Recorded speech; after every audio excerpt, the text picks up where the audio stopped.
So in this activity, we break down 8 different areas of life. And these 8 different areas are leisure, which is what we enjoy doing, how we relax or stimulate and enjoy ourselves.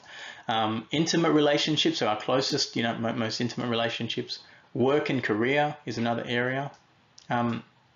Family relationships, personal health, learning and education, social and other relationships, spirituality. Okay, so once we've kind of asked clients and helped them to come up with a list of values in each of the areas that we just previously defined, we can then do a couple of things with their responses. And one of the things I like to do is to actually look at this, you can call it a bullseye task, kind of like a dartboard.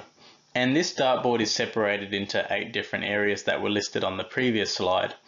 And in this exercise, people can essentially look at their list of values and consider how much their life is currently reflecting those values for each particular area. There are different ways there's no set way you need to do this exercise, but one way that I find quite helpful is to actually ask clients to select the areas of life that are most important to them, that they want to focus on for our therapy journey together, and then to look at the current values in that area and how much their life is reflecting that.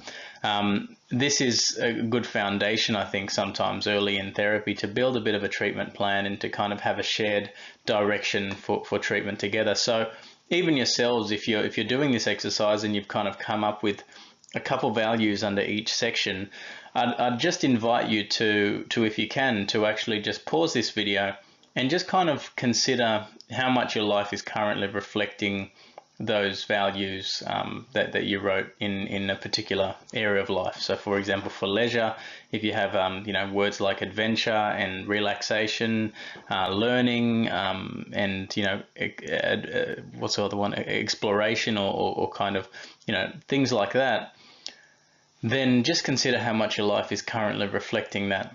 And from there, you can ask some different questions. One question I might ask you is, if you notice yourself maybe 2 or 3 out from the middle, is what are you doing in your life currently that's inconsistent with some of those values? Another question might be, what do you find is actually getting in the way of you living out these values more in this area of life?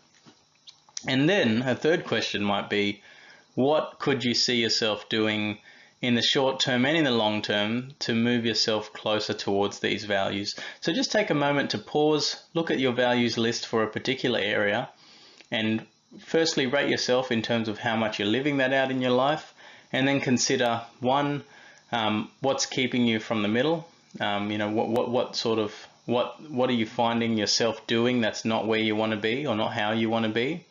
Number 2 is, what do you find is getting in the way? What's pulling you away from how you want to be in the area? It might be stress, it might be other priorities, it might be thoughts, or emotions. This is, coming back to the ACT matrix a little bit, you can see we're kind of looking at the stuff that shows up, that stops us, pulls us away from being who we want to be. And then the third thing is, I guess, what could you see yourself potentially doing that would move you a little bit towards this value? So again, ACT matrix, that's the top right box. You can kind of see that this is another way of communicating that message that's sometimes a little bit easier for clients to sort of see.